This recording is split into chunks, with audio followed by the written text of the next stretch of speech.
Karen Wills, and cancer survivor for me, appendix cancer. It's been going on almost 8 years now. Yep. So, but we are here to talk about your journey. Yeah. So why don't we start by telling us a little bit about yourself? About myself. Yes. Well, Marybeth, Helmink. I work here at UNL in the College of Ag Sciences and Natural Resources. Love that, and have been at the university for, I think I'm starting year 29. Okay. Getting close to that. So, married with a wonderful husband Kirk and my son Noah, and we live out by Hickman on an acreage, so get to live outside. So really appreciate that. So Nice, yeah, that's a little nice. bit about Okay. me. Yeah. What kind of hobbies do you have outside of working here?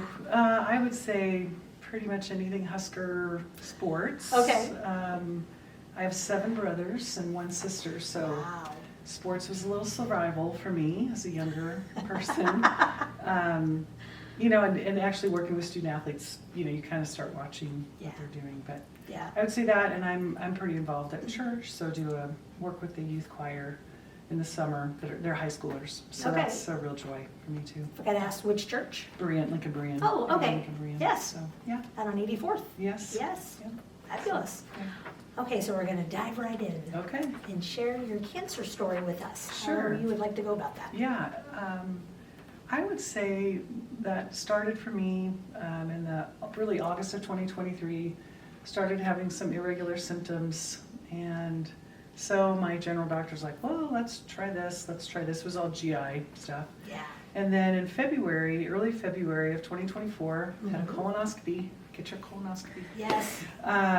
And they, you know, it was like the pre-visit, and then they said, can you come on Monday? And so I said, sure, I can come on Monday. So I wasn't even really out for very long, and they came back, and the doctor said, I'm 95% sure you have cancer. And so we're kind of like, whew. Wow. So Okay. on February 24th, or February 14th of 2024, I was diagnosed with stage 4 rectal cancer. And so that was kind of a whirlwind brain moment, as you Yeah. probably remember yourself. So Mhm. that was when I found out. I did 28 rounds of radiation and 6 infusion therapy in Omaha. I went to University of Nebraska Medical Center. Mhm. And so that was, you know, I worked that whole time. I know, got to play with Sinclair and Trey.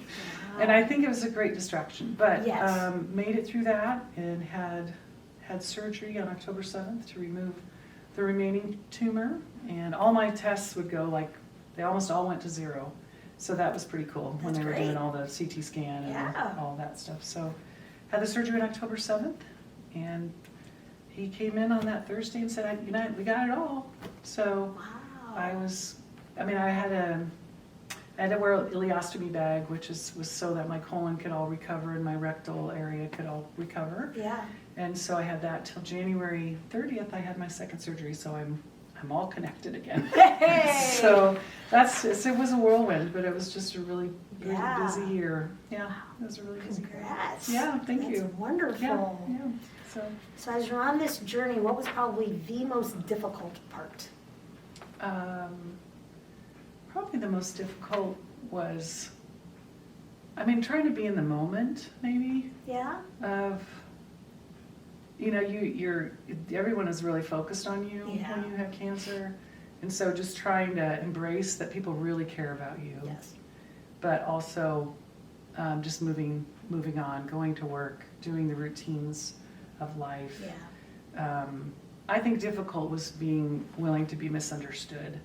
Oh. Like people Yeah. meaning well, but like either whispering or because they found, well, she's the one with cancer. Yeah. And I was pretty open to talk with anybody about it and was happy to share my story. Yes. But I don't know if that was difficult. It was just awkward. Yeah. Maybe. Yeah. Yeah. I would say. When you were in the hospital, how long were you in the hospital for? I was there 5 days. That's Yeah. it? Yeah. Wow. First time. Well, my surgery was 9 hours. And Oh, okay. So and part of it was just me getting used to that ileostomy. Yeah. Make sure that I felt comfortable with it. Changing it. Changing yeah. it. And, Yeah. it's just an adventure. It was Yeah. just an adventure. Yeah. And I'm sure your husband was there to, Yes. yeah, to help out when He you did. was. No, he wasn't. No. Honestly. He's like, Okay. if you're cool with that, I can't. Can't deal with that part of it. No. Yeah. He was very, very supportive. You know, we took 56 trips to Omaha, and he was with me for every single one except Yes. 2. Okay. So he was very supportive. He's like, I can't do it. I'm like, it's fine. So. Yeah, there's just those moments. There Yes. are. So what helped you to stay strong and hopeful during that time? You know, I said this to Trey, was that I think my faith is really important to me. Mhm. And so I think that I thought I had a strong faith, but it just dug a little deeper for me. And it was palpable to me. I would say that one of the words that keeps coming up for me is anchor. And so there's a lot in the Bible that talks about, you know, Jesus is your anchor. Uh-huh. But when you think about what an anchor is, it's strong, it's sustaining, it doesn't move. Uh-huh. And so I think that was one of them. And then like probably 5 different people shared a Bible verse with me. It's Joshua 1:9, which I wrote it down so I wouldn't get it wrong. Oh, But okay. it says, have I not commanded you? Be strong and courageous. Do not tremble or be dismayed, for the Lord your God is with you wherever you go. So that was one that I had it on my desk, had it on my phone. Yeah. And I think it was palpable to have him.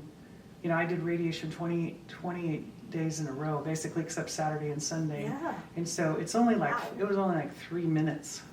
But there would always come on a song that I needed to hear when I was having radiation, or somebody would call me or text me during those moments. So I would say, you know, my faith just was the difference maker Yeah. for me. Yeah. Yeah. So you said your faith. Is there anything else that made you stay strong or hopeful other than your faith? I or think just the other thing I would say is that I made sure that I was around people that I knew were for me. Okay. You know, for Yes. me. And Yes. so, you know, my husband, obviously, my son. Yep. I cannot say anything more positive than Kasner, the dean's office, and the Nice. staff and students that I would see. Just even like, hey, how are you? Or Yeah. so glad you're here. Or even if students would find out, I don't work directly with students as much as I used to, but I would say just the regular encouragement of coming to an office where I knew they were glad to see me. And like Yes. cheering for me, and that would be, and I have a lot of good relationships. The one thing I did do for myself is, and I don't know if you experienced this, but I found a lot of people were really scared for me. And that did not help me. Yeah. And so Yeah. I made some choices to maybe not be around some people that were so fearful for me that I could just, I could feel it. And Yes. I'm like, I can't, Yeah. I need you to, and I didn't want to be Pollyanna, you know, like so positive, like it's all gonna be great, because Right. I didn't know for sure. Yeah. Yeah. And so I think I was pretty selective of that. I needed to just kind of come into a little bit of a cocoon and be around people that I knew were going to be positive with me Yeah. and for me. Yeah. So, Well, I think a lot of it too is they're just rectal cancer, especially. yeah, You don't really hear about that. You No. hear about appendix cancer. Yeah. You know, breast cancer is a Right. little bit more so. Right. And you know, you hear all the positive outcomes and Mhm. stuff. Yeah. So they just don't know how to take in that information. It's so much. Mhm. But no, that is a good choice. Yeah. And you know, and now that you've gone through it, maybe check in and be Yeah. like, hey, you know. Oh, and I have. It was just in Yeah. a moment that I felt like I think I'm Not just good going at to put a this time. boundary there. So, And that's yeah. okay for you to do. Yeah. For sure. So. Well, I think you segued into the, you know, who in the Husker community, especially your colleagues and your students. Yeah. We're definitely there and played a big Mhm. role Yeah. in that journey as well. Mhm. So what's probably, what have you learned about yourself through this cancer Yeah, journey? that was kind of a hard question. It's a It good is. question. Trey, did you write these? Maybe. Anyway, Yeah. I would say, I'll just look at my notes. Yeah, If I do that. noticed anything. You know, I didn't write anything on that part, but I think what I would say is that I think I found out that I wasn't as fearful of a person that I thought maybe I was. Okay. I mean, I even asked people like, do I seem fearful? And they're like, no, you don't. I think maybe you realize the resiliency that you have Yes. deep down that you didn't know you had. I think I've learned about myself that some of the things that I used to worry about just don't really matter, Yeah. and trying to focus on the things that do matter. Yep. So, That's a great answer. So what is one moment or memory from your experience that stands out for you? Yeah. Yes. I even asked my husband, I called him, I'm like, okay, can you think of something? And then he said exactly what I was gonna say. And that was the moment that I found out I had cancer. Yes. And so it's like you're watching a movie and you don't know, like, okay, now what am I doing? And we had driven separate to the doctor's office because I came from work and he came from home. And so then he's like, now stop a minute, let's just stand here for a minute and just let this kind of soak in. So that was big, because then you start thinking, okay, what does this mean? What's it gonna be like for me? Because you know other people that have had cancer. I never knew anybody else that had rectal cancer. Right. But that was the moment that we both can identify, and it was, but there really was kind of a sense of peace that day too, because I think I don't know why, but I just believe there was a sense of peace. Well, yeah, because you've gone through all this and you're like, what is it? What is it? Yeah. To know that that's what it is, and that there's a way to maybe not necessarily cure it, but at Yeah. least treat it and, Yeah. and have a positive outcome. And it's Yeah. pretty treatable. People don't realize that Yeah. it's pretty treatable. Yeah. So. So what advice would you give to someone currently facing a cancer diagnosis? I think I did write a few things. Oh, I put surround yourself with people that are for you. Yes, And you mentioned that earlier. I did, Yeah. and I think that was important to me. I think I have learned other people, because what happens is when you do have cancer, a lot of people seek you out Mhm. and ask for advice, and I think using your voice to, whether it's with the physicians, the nurses, the people in the parking lot, Yeah. at medical centers, and in a positive way also, but just also standing up for, like, now why are my numbers like this, and Yeah. what does it mean if I don't do this? And I think I have neuropathy in my feet because of my infusion therapy. Oh. And so it was getting really terrible. It was getting bad. And so I said, now you told me to tell you if my neuropathy was getting worse. And she's like, oh, we won't do your next infusion then. Oh, okay. So that was an example. Yeah. And I have another friend who's just afraid to say that she's really hurting. And I'm like, they might be able to do something. Maybe they can't, Yeah. but why don't Being we? an advocate for Yeah. yourself. And that's a hard thing to do, I That think. when is.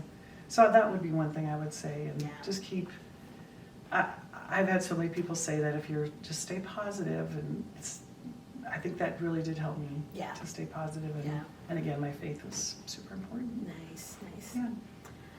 Oh, let's see, what's another good one to ask? So this whole experience, how's it shaped who you are now?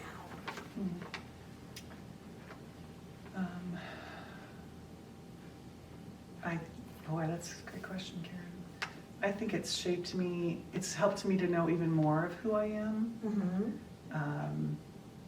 I think I'm focusing more on my own gifts and talents in a way that I didn't before. Yeah. Trying to be somebody I wasn't, maybe, and just kind of sitting in the moment of who I am and what I was created to do and be at work and at home, and then there's always that moment, and I know you can identify it as like, so is everyone gonna go like, hey, there's Marybeth, oh, she had cancer. And there is that, so in some ways that's okay. Yeah. It's, I feel like with what I have, this is new for me, is that I feel like it's a great privilege, but it's also a responsibility Yes. to have come out of cancer, to encourage others to be able to make it through. And the other part of that is I've had a lot of friends not make it through. Yeah. And so Yep. trying to just figure out how to deal with that emotionally, that it's okay that I survived. Yeah. It's great that you survived. Yeah. And some people don't. Yeah. And so how do you walk through that for yourself Yeah. and for them? So So nice little segue to what does hope look like for you now? oh wow. Hope, I just focusing on the future, Yeah. I guess, just hoping, and I think watching, there's a song by Leanna Crawford, I don't know if you know her, she's a Christian singer, but it's called In Every Little Thing, in Every Little Moment. Mm-hmm. And so it was a song that we sang in this choir last summer, and so the chorus is, how can you not see God in every little thing, in every little moment? And so she talks about sunrises and sunsets and a baby crying, and so I think I think I can repeat over and over, how can I not? And so I think that's my hope, is how can I not notice? Like, there's tulips outside my window, and I went outside and took a picture of them. Like, I would have probably done that a year ago. So I think just trying to focus on future and the people in my life, I think The are little just, moments. yeah, Yeah. the little moments, and not missing those. And it's the little moments. And I think everyone thinks it's got to be these big moments, and it's usually the little ones. Yeah. And I think you might have found that too, is that hope that other people gave me was, and people that I did not expect. Yeah. So Even Dee Dee said that. yeah, little texts from people like faculty. You can't believe how many faculty members have emailed me or cried with me. I mean, I wasn't even crying, and they're like, "Oh my goodness," or students from the high school choir that I work with that texted and said they shared Joshua 1:9 with me. Aww. So that's what hope is, just seeing it in other people. And Yeah. I think, yeah. Well, you answered the next one with your quote phrase. Oh, yeah. I would say that. Unless there's another one. Well, I just decided that my symbol for this year's an anchor. So I have an anchor. Oh. I bought myself an anchor necklace, and that just, everybody notices it. And I'm like, well, Yeah. that's because God was my anchor this whole last year. Unstoppable, stable, not moving when the waves were going pretty harsh. And so that's my symbol, I think, for the last year. So I had COVID symbols, I had COVID coffee cups. Yeah. Anyway, this is my cancer. Okay. Survivor. Your anchor. Yes, my Yes. anchor. Yep. Yes. So, Well, is there anything that I didn't ask you that you'd like to share with everybody? no, I think I just appreciate the opportunity, and I'm so glad that Trey has put this together, Yeah. and honoring your mom in the way that you're honoring her. She would Yes. be so proud of you. So proud. And I'm just grateful for the university community and everyone that's been such an encouragement to me. Yep. And any others that may come up, always know that we're here to That's help for out. sure. That's for sure. Yep. So thanks so much. Thank you. Yeah.